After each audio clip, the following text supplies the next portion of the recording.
It is one of the most famous prison breaks in history. The story of 76 Allied airmen who crawled through a 300-foot tunnel and slipped out of a high-security German POW camp. But the Hollywood movie only tells half the story. The real secret is the astonishing hidden engineering that went on for over a year, right under the noses of the guards. This is the story of the incredible ingenuity of the Great Escape.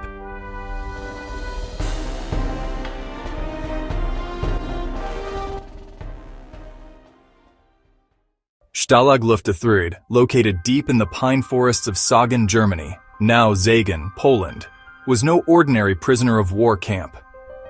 It was the Luftwaffe's showcase, a high-security facility for Allied airmen with a history of escaping.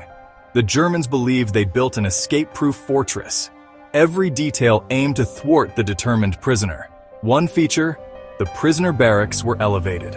Huts sat several feet off the ground on concrete stilts. Guards could see under the floorboards, so tunnel entrances were nearly impossible to hide. Sensitive seismograph microphones were buried along the perimeter fence. They detected the faint vibrations of underground digging. The camp sat on bright yellow sand. Faced with such overwhelming obstacles, the prisoners of Stalag Luft III did not despair.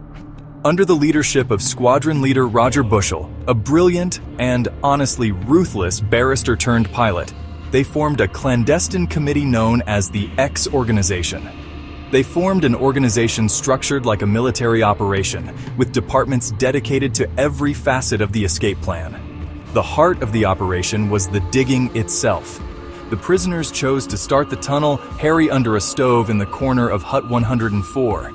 The diggers, often working in claustrophobic and dangerous conditions, chipped away at the sandy soil with improvised tools. They worked in shifts, breathing stale air and constantly listening for the footsteps of approaching guards. They constructed a remarkable air pump, a Heath Robinson-style contraption, bedboards, hockey sticks, knapsacks. The manually operated bellows system was connected to a pipeline made from linked Klim powdered milk tins. A prisoner at the entrance would tirelessly operate the pump, pushing life-giving oxygen deep underground.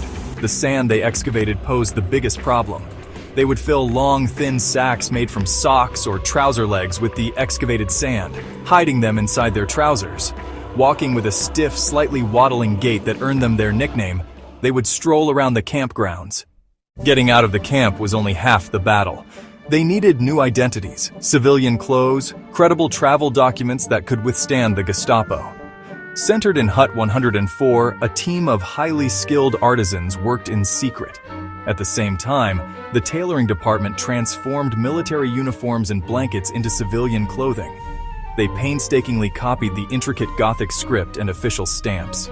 They even created embossing tools to replicate official seals, carving them from the heels of boots.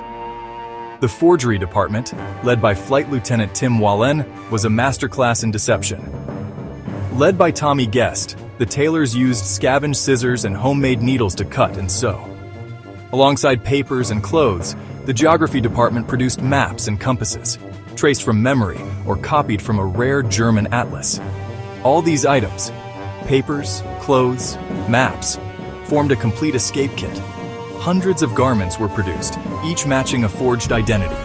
They practiced accents, backstories, and the small details that would save them. The night of March 24, 1944, was chosen for the escape. Inside Hut 104, 200 men, dressed in their new civilian identities, waited anxiously for the signal. The moment the trapdoor under the stove was opened, however, they hit their first major setback. The tunnel, which was supposed to surface within the protective cover of the nearby forest, came up short. It emerged in an open patch of ground, perilously close to a guard tower's searchlight path.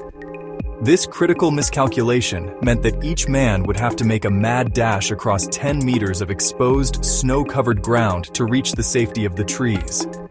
An air raid then plunged the camp into total darkness, shutting down the tunnel's electric lights and forcing the men to use foul-smelling fat lamps, further slowing progress.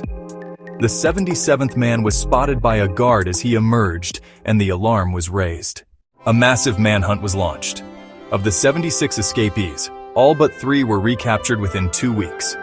On Hitler's direct orders, 50 of the recaptured men were taken to remote locations by the Gestapo and murdered. Their deaths officially reported as shot while trying to escape. While the escape was a tactical failure, it was a monumental moral victory. It tied up huge German resources and stood as a testament to the unbreakable spirit and incredible ingenuity of men who refused to be broken. A secret underground world of engineering built on courage, cleverness, and the relentless pursuit of freedom. If you enjoyed this journey into a secret history, please consider subscribing to NeuroNexus Earth.